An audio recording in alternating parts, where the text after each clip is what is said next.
नमस्कार दोस्तों।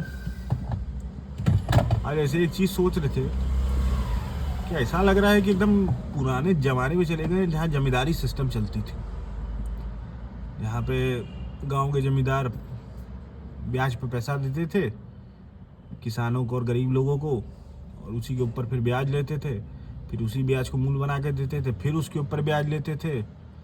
तो ज़िंदगी भर जो किसान और गरीब आदमी तो ब्याज ही ब्याज देता था, फिर उसके बच्चे ब्याज देते थे, फिर उसके बच्चे ब्याज देते थे, फिर ज़मीन हड़प लेते थे, फिर भी ब्याज नहीं ख़त्म होता था।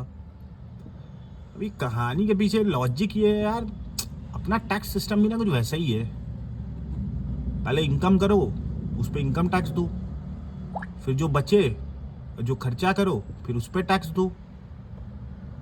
गजब का हालत है यार, गजब का सिस्टम है। मतलब अरे एक बार जब इनकम टैक्स हो गया तो फिर बाकी चीज़ हम कब खरीदें, अब उस पैसे हम खर्चे करें, उस पैसे को हम गाँव में डाल के रखें, वो हमारे ऊपर डिपेंड करता है।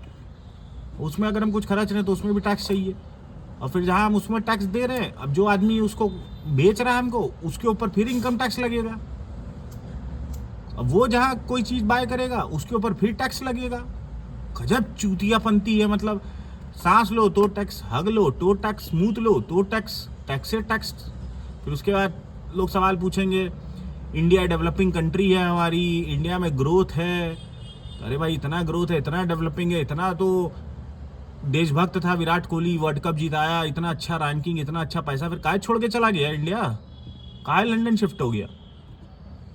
अच्छे अच्छे जो आपके मिलेनियर्स हैं इंडिया के, वो क्यों छोड़ के दुबई शिफ्ट हो रहे हैं? उनके पास बुद्धि नहीं है क्या? भाई एक बात याद रखो, बुद्धि और पैसा दोनों एक साथ ही होता है आदमी के पास। जिसके पास बुद्धि नहीं उसके पास पैसा नहीं, और जो शिफ्ट हो रहा है उसके पास मतलब बुद्धि और पैसा दोनों है। तो क्यों शिफ्ट हो रहा है, ऐसा क्या है उसके पास? अब कुछ ज्ञान चौदह लोग बोलेंगे कि अंबानी और अडानी तो शिफ्ट नहीं हो रहे। अरे भाई हो, अडानी और अंबानी को दो चीज़ का बेनिफिट है। पहली चीज़ तो है कि उनका टैक्स बहुत ज़्यादा सेफ इसी कारण से हो जाता है क्योंकि उनकी जो ज़्यादातर नेटवर्थ है वो उनके शेयर में है, और वो शेयर अपना बेचे नहीं है, समझे? तो उनको टैक्स लगेगा किस बात का? शेयर का दाम अप्रिशिएट हो रहा है अगर उनके, तो टैक्स उसमें थोड़ी लगेगा। दाम अप्रिशिएट होने में बेचेंगे तब टैक्स लगेगा ना। वो बेचेंगे क्यों? वो तो उनकी खुद की कंपनी है, अपनी होल्डिंग थोड़ी खत्म कर देंगे कंपनी में। और दूसरा चीज़ है कि they have a political support. भाई दुबई में जाके उनको पॉलिटिकल ऐसा सपोर्ट नहीं मिलेगा जैसा उनको यहाँ पे सपोर्ट मिलता है। इंडिया में सब कुछ संभव है, अगर आपके पास जेब में नोट है आप कुछ भी कर सकते हैं। ये साला टैक्स का सिस्टम और ये सब जो नया नया नौटंकी है, सिर्फ हम लोग के लिए, मिडिल क्लास आदमी के लिए, जॉब करने वाले आदमी के लिए, या कोई बंदा है, बंदी है जो धंधा करना चाहता है, कुछ सेटअप करना चाहता है खुद का, तो उसके लिए कि गाड़ मार दो टैक्स लगा लगा के, हर चीज़ पे टैक्स लगा दो जिसका कोई लॉजिक नहीं है। अरे एक ठीक है, हम मानते हैं, चलो टैक्स नहीं लेगा तो कैसे चीज़ें बनेगी, कैसे रोड बनेगा, कैसे इंफ्रास्ट्रक्चर होगा, हम पूरा अग्री करते हैं। तो भाई इनकम टैक्स के ऊपर तुम तो ले लिए ना, इनकम टैक्स इनकम के ऊपर।